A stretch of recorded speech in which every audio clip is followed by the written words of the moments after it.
हरे कृष्णा। सभी भक्तों का स्वागत करना चाहेंगे हमारे साप्ताहिक भगवत गीता के 10वें अध्याय के चर्चा सत्र में। प्रारंभ करते हैं प्रार्थना से। प्रपन्न पारिजाताय स्तोत्र वेत्रैकपाणये ज्ञानमुद्राय कृष्णाय गीतामृतदुहे नमः।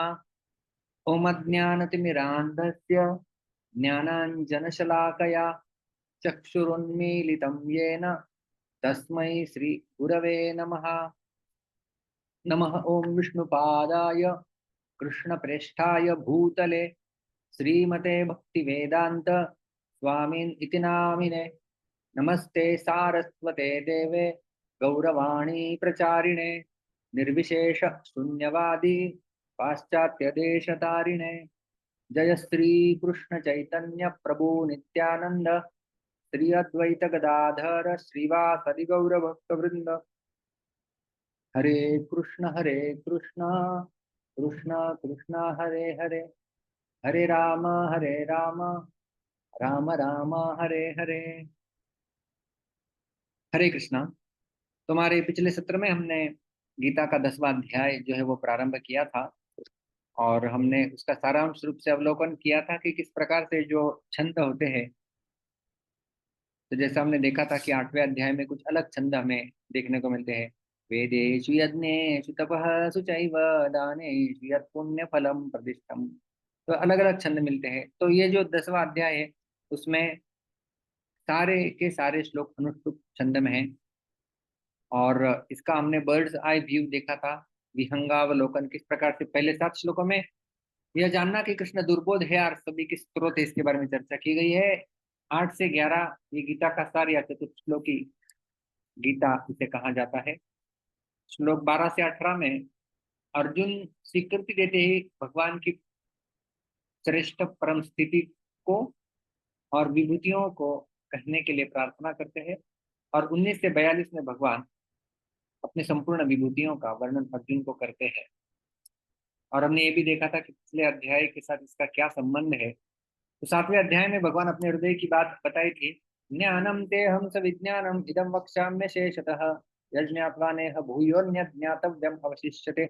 मैं आपको ज्ञान सहित विज्ञान सब कुछ बताऊंगा, इसे जानने के पश्चात आपको कुछ जानना शेष नहीं बचेगा। और जब 8वें अध्याय में अर्जुन ने अचानक प्रारंभ में प्रश्न पूछ लिया था तो विषय में थोड़ा परिवर्तन आया था। किम तद ब्रह्म किमध्यात्म किम कर्म पुरुषोत्तमादिभूतम च किम प्रोक्तम अधिदैवम किमुच्यते अधियज्ञः कथम कोत्र देहेऽस्मिन् मधुसूदन प्रयाण काले च कथम ज्ञेयो सीम्यतात्मभिः। 2 श्लोकों में 8वें अध्याय के अर्जुन ने 7 प्रश्न पूछ लिए थे। भगवान सारे प्रश्नों के उत्तर देते 8वां अध्याय समाप्त हो जाता है और उसके पश्चात 9वें अध्याय में पुनः विज्ञान सहित ज्ञान कहने का विषय आरंभ कर देते हैं जो 7वें अध्याय में शेष बचा है। इदम तु ते गुह्यतमं प्रवक्ष्याम्यनुसूयवे ज्ञानम विज्ञान सहितम यज्ञात्वा मोक्ष्यते। ज्ञान विज्ञान की बात पुनः भगवान करते हैं 9वें अध्याय के प्रारंभ में। और 9वें अध्याय की फिर समाप्ति करते हैं भगवान की किस प्रकार से मन मना भव मद्भक्तो मद्याजी माम नमस्कुरु माम एवश्यसि युक्त्वैवम आत्मानं मत्परायणः। 9वें अध्याय के आखिरी श्लोक में भगवान के प्रति समर्पण और उनका भक्त बनने की बात बताई थी। तो भगवान के मन में और जो कहने का भाव शेष रह गया है ज्ञान विज्ञान को, और अपने कथन पर अभी तक उन्हें संतोष नहीं हुआ है।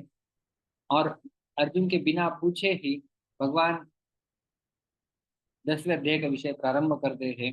और हमने पिछले सत्र में पहले श्लोक की चर्चा की थी।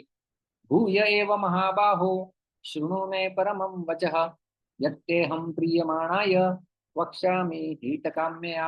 हे महाबाहो, हे अर्जुन, बाहुओं में शक्ति रखने वाले अर्जुन। भूय एव, भूय का अर्थ होता है पुन्ना। अब पुन्ना, पुन्ना क्या है? मैं परमम वचः सुनो, मेरे परम वचनों को आप पुनः सुनो। यद अहम हित काम्यया वक्ष्यामि प्रियमाणायते। आप मेरे, आपके मन में मेरे प्रति बड़ा प्रियता का भाव है और इसलिए आपका हित करने के लिए मैं आपको सुनाने जा रहा हूँ, इसे आप सुनिए।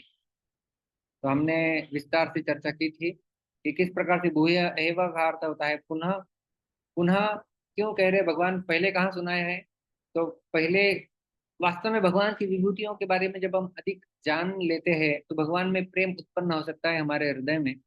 जैसे कोई प्रेमी व्यक्ति है और उसके ऊपर प्रेम कर रहा है कोई व्यक्ति, तो जितना अधिक उससे जानेगा उतना अधिक प्रेम की मात्रा बढ़ती है। तो भगवान में प्रेम उत्पन्न हो सकता है जितने अधिक विभूतियों के बारे में, भगवान के गुणों के बारे में हम श्रवण करते हैं। तो उसके चलते भगवान ने 7वें अध्याय में लगभग जो है 8 से 12वें श्लोक में अपनी विभूतियां बताई थी 17, और 9वें अध्याय में 16 से 19 तक वहां पर भी जो है वो 37 विभूतियां भगवान ने गिनाई थी। और यहाँ पर पुनः भगवान विभूतियां बताने वाले हैं, इसलिए पुनः, और भक्ति का विशेषता से वर्णन करने वाले हैं, इसलिए पुनः इसे आप सुनिए, ऐसा भगवान कहे थे। तो मैं परमम वचः श्रृणु, मेरे परम वचनों का श्रवण करो। तो भगवान जहां जहां अर्जुन को अपनी विशेष महत्ता, प्रभाव, ऐश्वर्य आदि बताते हैं, अर्थात अपने आप को खोल करके बताते हैं, हृदय खोल के बताते हैं, वहां वे परम वचन, रहस्य इत्यादि शब्दों का जो है वो प्रयोग करते हैं। तो जैसे रहस्यम यह तो उत्तमम, चौथे अध्याय के गीता के तीसरे श्लोक में ये वर्णन भगवान ने किया था।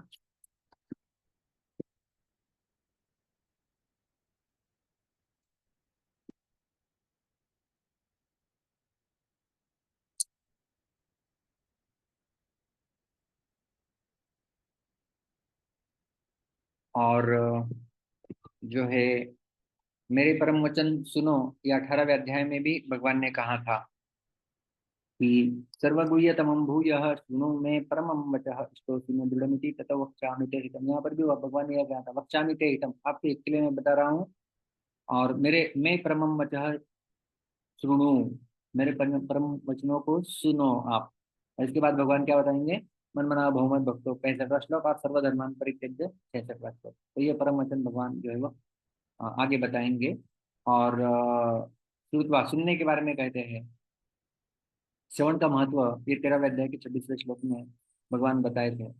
और जो श्लोक हमने पहला चर्चा किया था उसके तात्पर्य बड़ा सुंदर श्लोक रूपा जी लिखते हैं कि जो जो भगवान के विषय में कोई सुनता है, त्यों त्यों वह भक्ति में रमता जाता है। मनुष्य को चाहिए कि भक्तों की संगति में भगवान के विषय में सदा श्रवण करे, और इससे उनकी भक्ति बढ़ेगी। जैसे आप श्रवण कर रहे हैं भगवान के विषय में, भक्तों की समझ में ऐसी चर्चाएं केवल उन लोगों के बीच हो सकती है जो सचमुच कृष्ण भावनामृत के इच्छुक हों। ऐसी चर्चाओं में अन्य लोग भाग नहीं ले सकते। तो हम सब जो गीता के बारे में बोलने के बारे में उत्सुक है और भगवान के ऊपर चर्चा करने के लिए उत्सुक है, ऐसे सब लोग इसमें सहभागी नहीं होंगे। जो केवल भाग्यशाली है और जो भगवान के विषय में सुनते हैं, वो इसमें रम जाते हैं। तो प्रभुपाद जी बताते हैं कि सुनने के बारे में, एक तो भगवान से सुने तो वो है भगवत गीता, और भगवान के बारे में सुने वो है श्रीमद् भागवत। इसमें भगवान के कई सारे अवतारों का, उनके महान भक्तों का वर्णन किया गया है। अर्जुन को भगवान ने यहाँ पर हे महाबाहो शब्द का प्रयोग किया है कि जिनकी भुजाओं में शक्ति है, जो शत्रुओं को परास्त करने में समर्थ है, उसे महाबाहो कहते हैं। लेकिन यहाँ पर जो तात्पर्य है इस श्लोक में, भगवान मानो बता रहे हैं कि अपनी बुद्धि की शक्ति दिखाओ और जो मैं बोल रहा हूँ उसे सुनो। तो limit your attention to what is being spoken, वो क्षमता दिखाओ आपकी अटेंशन की, और सुनो ध्यानपूर्वक, क्योंकि उस ध्यानपूर्वक सुनने के लिए बड़ी बुद्धि की शक्ति लगती है। इसलिए भगवान मानो अर्जुन को महाबाहो कह के सुनने के लिए प्रेरित कर रहे हैं। प्रिय माणायते, तुम्हें जो मुझ में अत्यंत प्रेम रखते हो।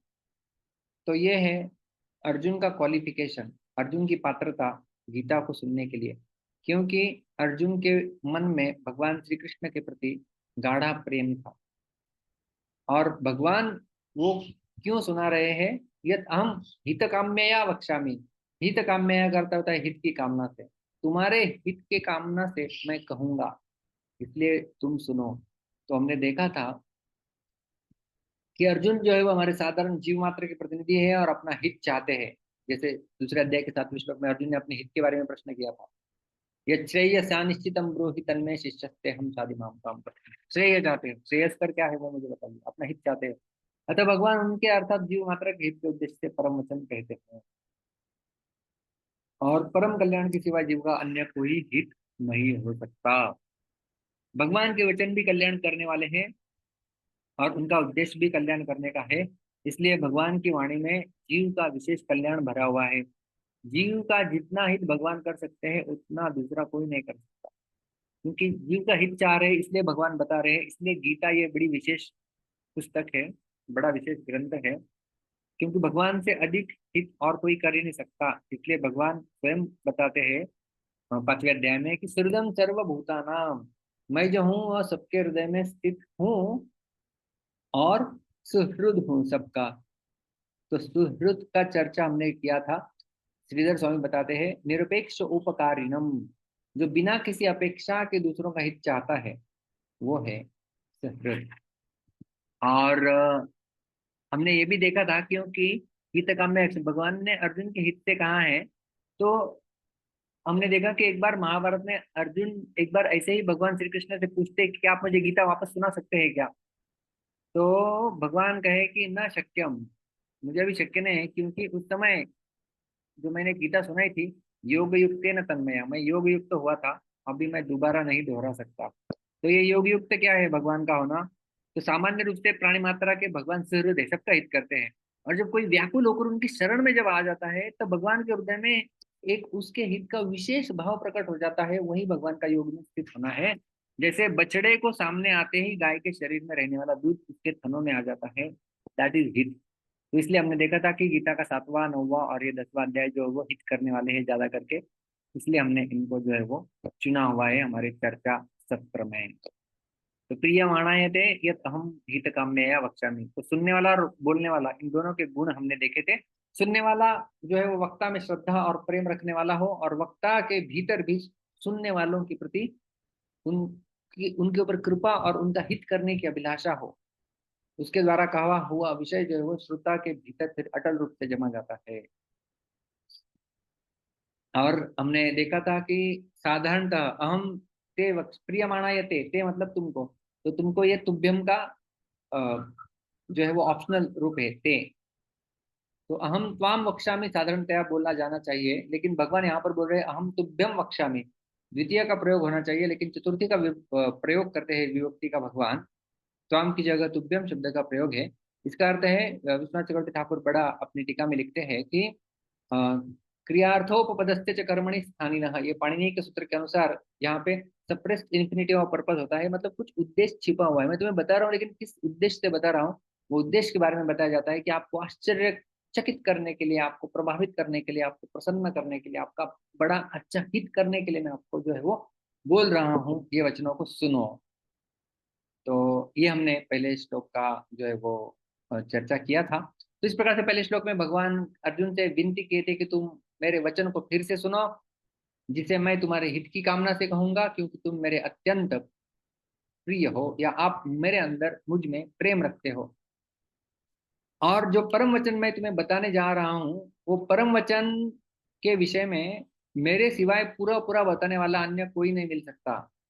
ये बता दे भगवान, पहले बता दिया ना कि मुझसे सुनो। जैसे कोई डॉक्टर डॉक्टर के पास पेशेंट आया हुआ है, डॉक्टर बोलता है पेशेंट को ये बीमारी के बारे में मैं आपका अभी डायग्नोसिस कर रहा हूँ, ट्रीटमेंट दे रहा हूँ, उसके बारे में सुनो।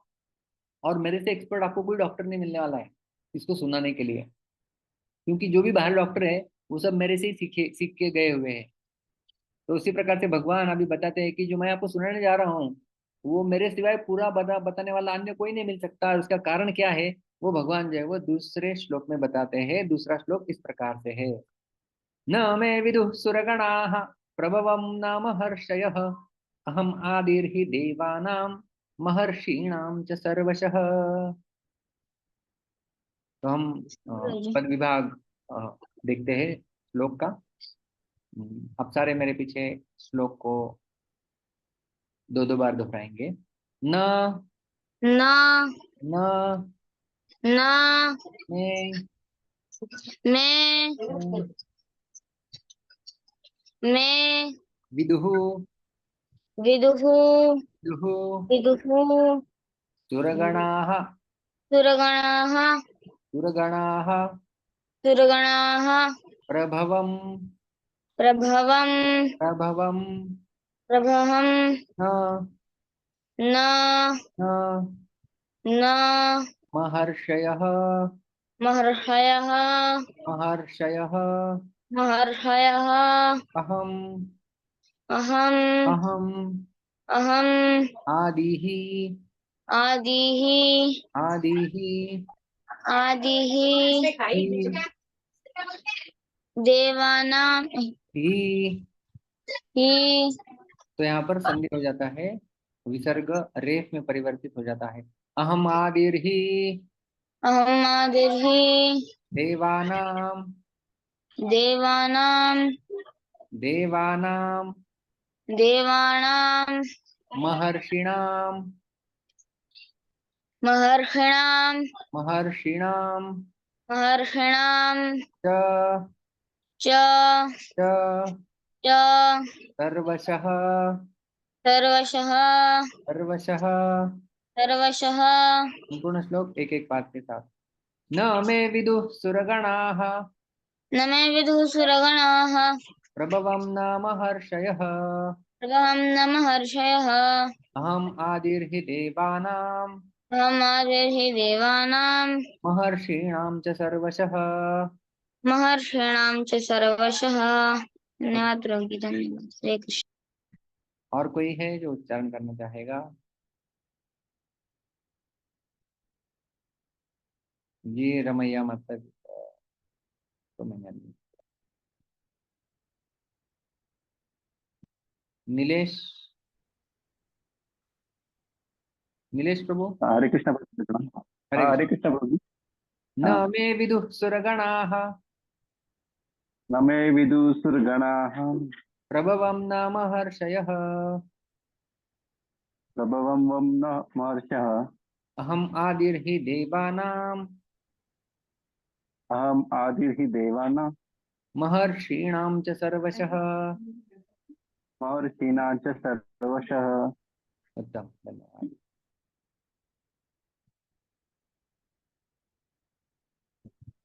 हम्म, हरे नागवी। कृष्ण प्रभु। हरे कृष्णा। संतोष कृष्ण प्रभु। हरे कृष्ण प्रभु। हरे कृष्णा। न मे वि- हरे कृष्ण। न मे विदुसुरगणा प्रभवं न महर्षय अहम् आदिर्हि देवानां महर्षिणां च सर्वशः। हरे धन्यवाद। कृष्ण प्रभु। धन्यवाद। नागविनी माता जी, आप करेंगे? कृष्ण प्रभु। यस। हरे कृष्ण। दंडवत दंडवत प्रणाम प्रभु। हरे। न मे विदुः सुरगणाः प्रभः प्रभवं न न महर्षयः अहम् अहम् अहमादिर्हि देवानां महर्षीणां च सर्वशः। धन्यवाद। प्रभु, shall I recite once more? नहीं, इनफ सॉरी, वो थोड़ा स्क्रीन में बराबर नहीं आ रहा था। Enough enough. Okay, thank you. हाँ, प्रीति माता जी आखिरी बार एक।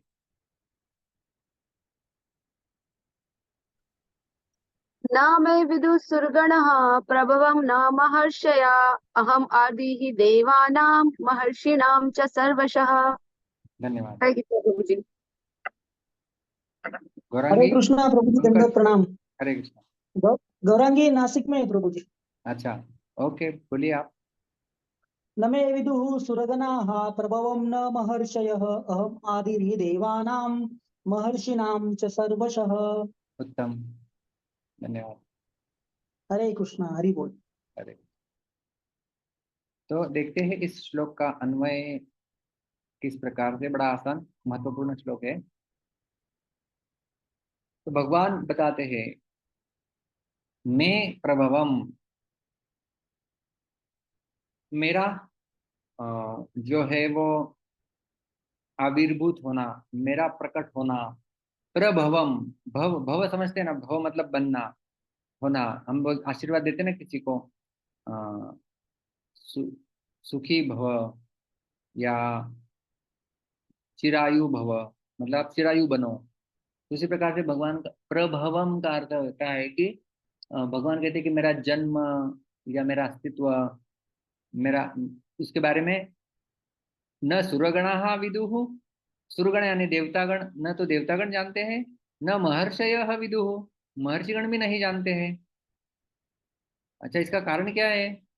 भगवान कहते हैं कि अहम ही सर्वशः, सर्व प्रकार से मैं जो हूँ देवर्षिणाम देवानाम महर्षिणाम च आदि ही, मैं सबका आदि हूँ, सबका बीनिंग में मैं पहले से अस्तित्व में हूँ। तो ये लोग मेरे बारे में कैसे जान सकते हैं? श्रील प्रभुपाद जी अनुवाद करते हैं श्लोक का, न तो देवतागण मेरी उत्पत्ति या ऐश्वर्य को जानते हैं और न महर्षिगण ही जानते हैं, क्योंकि मैं सभी प्रकार से देवताओं और महर्षियों का भी कारण स्वरूप उद्गम हूँ। मैं सबका आदि हूँ, मैं सबका उद्गम हूँ, इसलिए वे लोग मुझे नहीं जानते। तो भगवान बता रहे हैं, मैं प्रभवम, मतलब मेरी उत्पत्ति, प्रभव का अर्थ होता है उत्पत्ति, मेरी उत्पत्ति न सुरगणा विदुः, न तो देवतागण जानते हैं, न महर्षय विदुः, और न तो महर्षिगण जानते। तो दोनों नहीं जानेंगे मेरी उत्पत्ति को, न देवता जानते हैं न महर्षि जानते। तो दोनों का वर्णन किया गया है, देवताओं का वर्णन करते हैं भगवान और महर्षियों का भी वर्णन करते हैं। तो ऊंचे पद की दृष्टि से देवताओं का नाम लिया है भगवान ने, क्योंकि देवताओं का पद ऊंचा होता है। और महर्षियों का नाम क्यों लिया है? क्योंकि वो ज्ञान की दृष्टि से श्रेष्ठ है। तो पद की दृष्टि से श्रेष्ठ होने वाले देवता भी नहीं जान सकते, ज्ञान की दृष्टि से श्रेष्ठ होने वाले महर्षि भी नहीं जान सकते। तो भगवान बताते हैं कि मेरे बारे में जानना तो दूर की बात है, मेरा दर्शन प्राप्त करना भी इन लोगों के लिए दुर्लभ है। 11वें अध्याय में गीता के भगवान कहते हैं, सुदूरदर्शमिदं रूपम दृष्टवानसि यन्मम देवा अप्यस्य रूपस्य नित्यम दर्शन कांक्षिणः।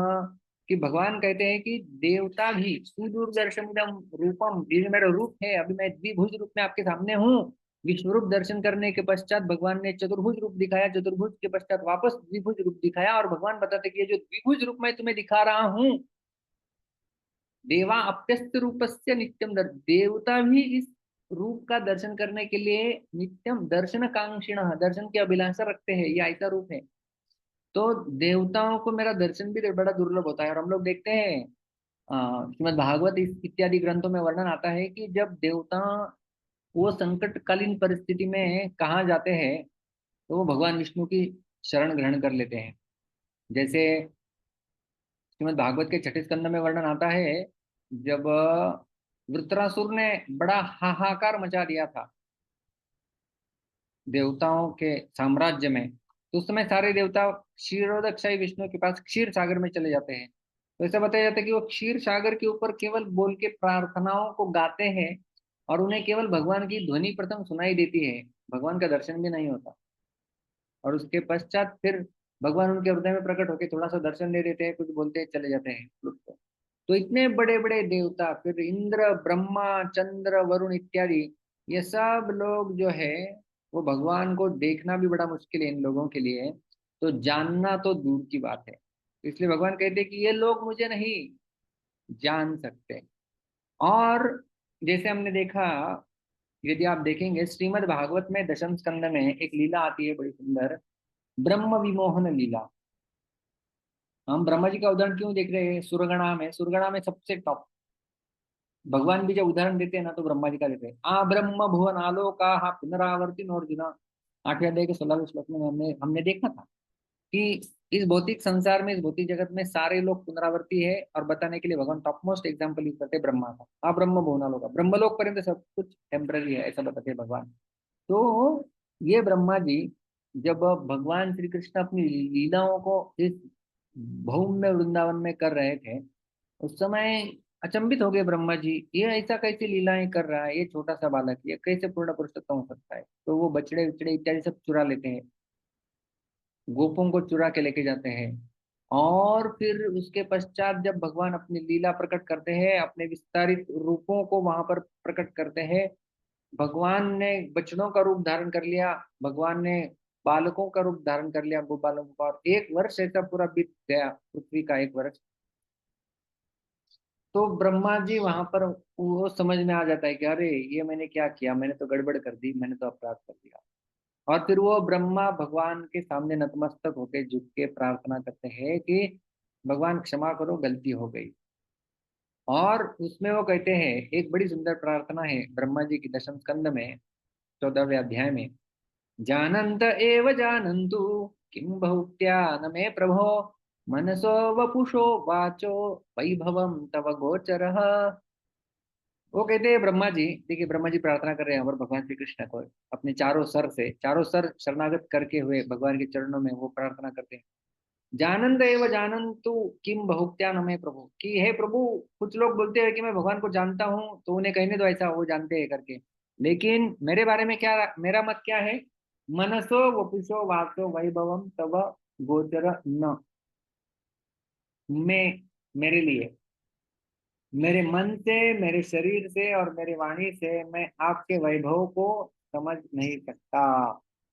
ये जो है वो ब्रह्मा जी कहते हैं। तो ब्रह्मा जी ये कहते हैं कि कोई बोले जानता है तो उसे बोलने दो, लेकिन मैं तो नहीं जानता हूँ, और मेरे शरीर मन वाचा इन सब से मैं आपको नहीं जान सकता। तो ब्रह्मा जी स्वयं कॉन्फेस करते हैं कि वो नहीं जानते हैं भगवान को। और इंद्र ने भी इसी प्रकार से अपराध कर लिया था। श्रीमद् भागवत के दशम स्कंद के 25वें अध्याय में जब गोवर्धन लीला वर्णन आती है, उसके पश्चात 27वें अध्याय में इंद्र आके सुरभि को लेके कई सारे प्रार्थनाओं को अर्पण करते हैं। उसमें भी मानो उनका यही भाव है कि भगवान आपको जानना बड़ा मुश्किल है। तो ये सारे सुरगणाहा, और जो है उसके पश्चात महर्षिगण, सारे महर्षिगण। तो ये श्रीमद् भागवत के चतुर्थ स्कंद में इसका वर्णन आता है। नारद ने स्वयं बताते हैं कि सारे देवर्षि, सारे ऋषियों का नाम गिनाते हैं। ये 44वां श्लोक, इसके पहले जो है वो भृगु, देवर्षि इत्यादि सारे ऋषियों का नाम गना गया है। और वो कहते हैं कि अद्यापि वाचस पतयस तपो विद्या समाधि पश्यन्त्योपि न पश्यन्ति पश्यन्तम परमेश्वर। भगवान को देख के भी ये लोग नहीं देखते, मतलब जान नहीं पाते हैं। कई सारे लोगों की लिस्ट बता दी। और ये क्या है, ये ऐसे लोग हैं जिनको तपो विद्या समाधि भी, उनकी तपस्या का बल है उनके पास, उनके विद्या का बल है उनके पास, उनके समाधि का बल है उनके पास, ऐसे देवर्षि, लेकिन फिर भी नहीं जान पाते आपको। देख पाएंगे एक बार, लेकिन जान पाना बड़ा मुश्किल है, ऐसे जो है वो बताया गया है। तो ये सारे देवर्षियों, सारे महर्षियों के लिए असंभव बात है भगवान को समझना। और भगवान गीता में स्वयं बताते हैं 7वें अध्याय के 26वें श्लोक में भी, वेदाहं समतीतानि वर्तमानानि चार्जुन भविष्याणि च भूतानि मां तु वेद न कश्चन। वेद अहम समतीतानि वर्तमानानि चार्जुन भविष्याणि च भूत, मैं सारे भूतों का वर्तमान भूत भविष्य सब कुछ जानता हूँ। माम तु वेद न कश्चन, लेकिन मुझे कोई नहीं जानता। भगवान को कोई नहीं जानता है, ये भगवान स्वयं बता रहे हैं।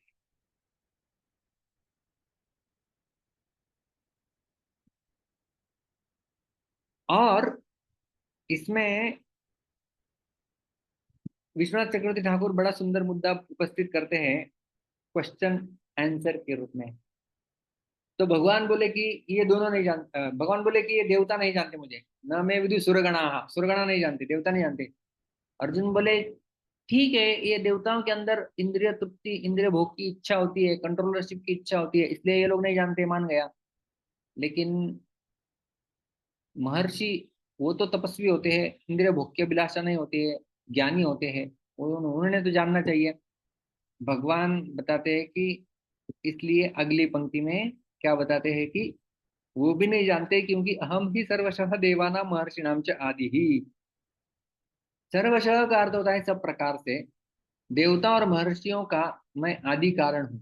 भगवान कहले कि आई एम द आदि, आदि ही, I am the original seed, I am the cause, सर्व कारण कारणम, मैं सबका कारण हूँ।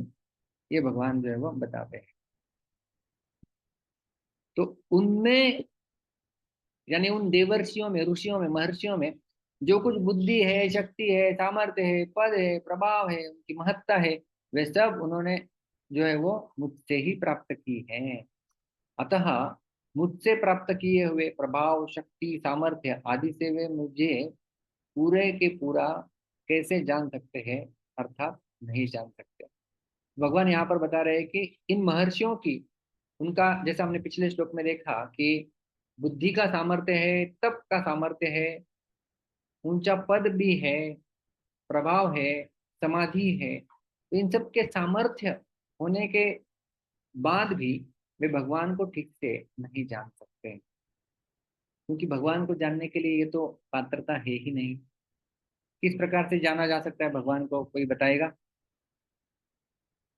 ये सारी पात्रताएं नहीं होती हैं भगवान को जानने के लिए, तो क्या है, कौन जान सकता है भगवान को? यस पंकज प्रभु। प्रेममयी भक्ति से प्रभु जी। प्रेममय भक्ति से, यस, वेरी गुड। भक्त्या माम अभिजानाति यावान यश्चास्मि तत्त्वतः। गीता के 18वें अध्याय में भगवान बताते हैं कि आप, मैं केवल भक्ति से जाना जा सकता हूँ। Very good. तो बाकी किसी चीज से भगवान को जानना असंभव है। तो भगवान यहाँ पर बता रहे हैं कि ये देवतागण, ये महर्षिगण, ये सब मुझे नहीं जान सकते, क्योंकि इनके पास ये जो भी क्षमताएं आई है वे मुझसे ही तो आई है। जैसे मैंने शुरुआत में उदाहरण बताया था कि कोई डॉक्टर के पास मरीज गया हुआ है, तो डॉक्टर मरीज को कह रहा है कि मैं आपको ठीक करूंगा, दूसरा कोई डॉक्टर नहीं कर सकता, क्योंकि सारे डॉक्टर मेरे से पास आउट होके गए हैं, सारे विद्यार्थियों को मैंने सिखाया है, तो टीचर सबसे श्रेष्ठ हो गया ना। तो उसी प्रकार से भगवान कह रहे कि इन सबका शुरुआत मेरे से हुआ है, तो मेरे अलावा और कोई हो ही नहीं सकता, इसलिए ये लोग कैसे जान सकते हैं? उदाहरण से समझेंगे और इस मुद्दे को। जैसे एक बालक जिस माँ से पैदा हुआ है, उस माँ के विवाह को और अपने शरीर के पैदा होने को वो नहीं जानता है कि नहीं? हम लोग कभी कभी मजाक करते हुए छोटे बच्चों को पूछते हैं, छोटे बच्चे यदि है फर्स्ट स्टैंडर्ड, सेकंड स्टैंडर्ड में इत्यादि में, कभी कभी आप भी ट्राई कर सकते हैं उनको पूछने का, अरे आप के माता पिता के आप चहेते बच्चे हो? बोलता है हाँ, दे लव मी, प्रेम करते हैं। तो उनको पूछने का कि क्या आप अपने माँ की शादी में गए थे, आपको बुलाया नहीं था, देखो आप किसी क्या प्रेम करते हो, आपको आप शादी में नहीं बुलाया था, आप शादी में नहीं गए थे, आपका जन्म कब हुआ ये भी नहीं पता आपको। तो इस प्रकार से वो बोलते हैं कि वो फिर ऐसे कुछ तो कारण बता देते हैं, मैं था ही नहीं, मैं कैसे जा सकता हूँ, इस प्रकार से समझ में नहीं आएगा उन्हें क्या उत्तर देना। तो जिस प्रकार से एक बालक होता है छोटा, वो अपनी माँ से उत्पन्न हुआ है, पैदा हुआ है, तो वो उसके पहले वाले जो भी घटनाएं हैं, फिर वो माँ का विवाह हो या माँ का जन्म हो और उसका स्वयं का जन्म हो, इनके बारे में उसे जानकारी हो ही नहीं सकती।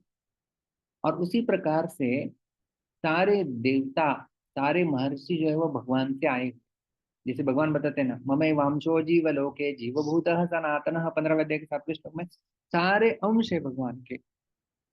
और श्रीमद् भागवत में यदि हम लोग सृष्टि की रचना देखते हैं, तो दूसरे तीसरे स्कंद यहाँ पर जो है वो भगवान के शरीर से देवताओं की सृष्टि होती है। तो सर्वप्रथम कारणोदक्षाई विष्णु, उसके पश्चात गर्भोदक्षाई विष्णु, उसके पश्चात क्षीरोदक्षाई विष्णु, और ये इनका उत्पत्ति इस प्रकार से होता है। और फिर जो भगवान का गर्भोदक्षाई रूप जो होता है, वहां से नाभि कमल से ब्रह्मा कमल होता है, वहां पर ब्रह्मा जी की उत्पत्ति होती है, और फिर ब्रह्मा जी आगे चलते सृष्टि करते हैं।